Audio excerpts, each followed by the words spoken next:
नमस्कार, मैं डॉक्टर उषा बाटू, प्राकृतिक चिकित्सालय बापू नगर, जयपुर से। आज हम आपको बताना चाहेंगे किडनी रोगों के बारे में। आजकल जो किडनी की डिजीज़ है, काफ़ी आम समस्या हो गई है। लोगों में काफ़ी किडनी से रिलेटेड बीमारियां हो रही हैं। ये क्यों हो रही है, आज हम इसके बारे में बात करना चाहेंगे।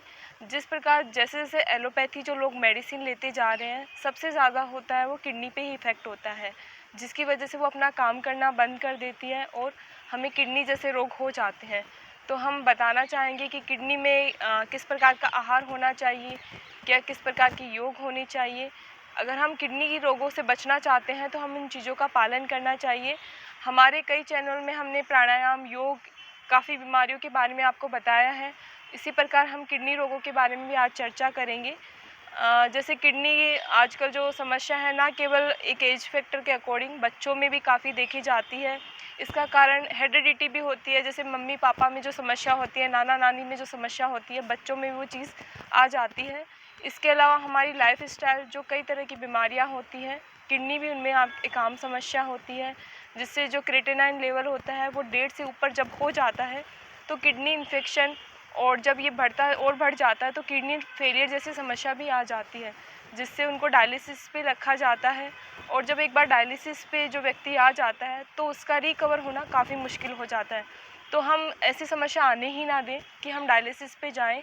तो हम किस प्रकार का आहार लें, इस विषय के बारे में हम जानते हैं। किडनी रोग कई प्रकार के होते हैं, मोस्टली 2 माने जाते हैं। एक एक्यूट होता है, एक क्रोनिक होता है। एक्यूट डिजीज़ वो होती है जिसमें हमें किडनी में इन्फेक्शन हो जाता है, जो क्रिएटिनिन लेवल है, जो हमारी बॉडी के अंदर है, यूरिया एसिड ज़्यादा बन जाता है, जिससे जो किडनी फंक्शन है वो धीरे धीरे कम होने लगते हैं। और एक होती है क्रोनिक डिजीज़, जो एक चोट लगने की वजह से भी होती है, और या फिर फैमिली हिस्ट्री होती है उसकी वजह से भी होती है, जिससे क्रिएटिनिन लेवल 14 से भी ज़्यादा हो जाता है और धीरे धीरे पेशेंट की जो किडनी है पूरी तरीके से काम करना बंद कर देती है। और अगर यही आगे चलता रहा तो वो उसका पूरा जो सिस्टम है उसको ट्रांसप्लांट ही करवाना पड़ता है। तो हम ऐसी समस्या से बचे रहें। तो किडनी रोगों में जो मोस्टली होता है, जो आजकल हो रहा है, यूरिया होती है।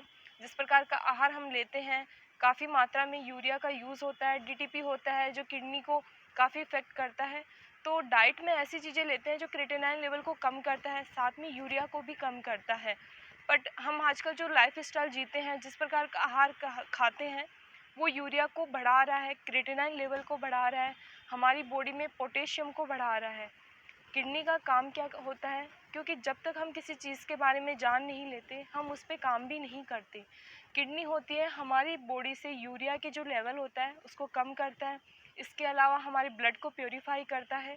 जब किडनी काम करना बंद कर देती है तो ब्लड में यूरिया हो गया, पोटेशियम हो गया, क्रिएटिनिन हो गया, वो काफ़ी मात्रा में बन जाते हैं। तो अगर वो अच्छे से काम करती है तो ये समस्या हमें आती ही नहीं है। इसी प्रकार योग है। योग की ऐसी क्रियाएं हैं, अगर हम उनको करते रहते हैं तो किडनी के जो फंक्शन होते हैं, फिल्ट्रेशन का होता है, वो काफ़ी अच्छे से होता है। तो मैं आपको योग भी बताऊंगी, मैं आपको आहार भी बताऊंगी, और कुछ ऐसे प्रिकॉशन जो हमें किडनी रोगों में करनी चाहिए वो भी मैं आपको बताना चाहूँगी।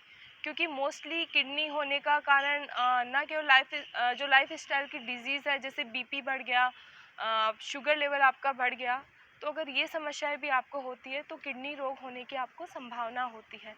आहार आपको ऐसा लेना चाहिए जो एंटीऑक्सीडेंट हो, जैसे पपीता हो गया, अनार हो गया, शिमला मिर्च हो गई, जामुन हो गया, परवल हो गया, टिंडा हो गया।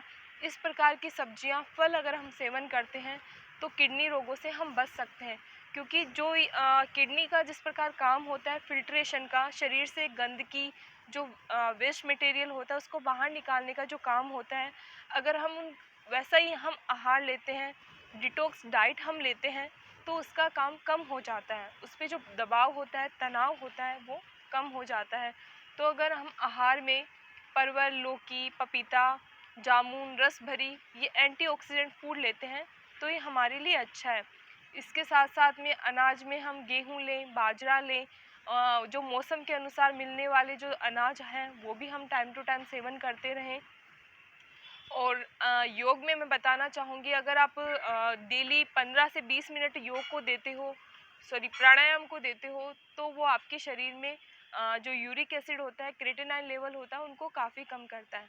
हम हमारे यहाँ रोगियों को भी प्राणायाम करवाते हैं। इसके साथ साथ हम नेचुरोपैथी की कुछ थेरेपी देते हैं, जैसे हम उनको सीड्स बाथ देते हैं, जिसमें हम सीड्स बाथ एक ऐसी क्रिया होती है जिसमें जेनिटल जो पार्ट होता है उसको वॉश किया जाता है, जिससे जो यूरिन इन्फेक्शन होता है वो दूर होता है। इसके अलावा हम जो किडनी है, किडनी पे कंप्रेस करते हैं, हॉट एंड कोल्ड कंप्रेस किया जाता है, जिससे उसका फिल्ट्रेशन का जो वर्क है वो बढ़ जाता है। हिप बाथ हम देते हैं।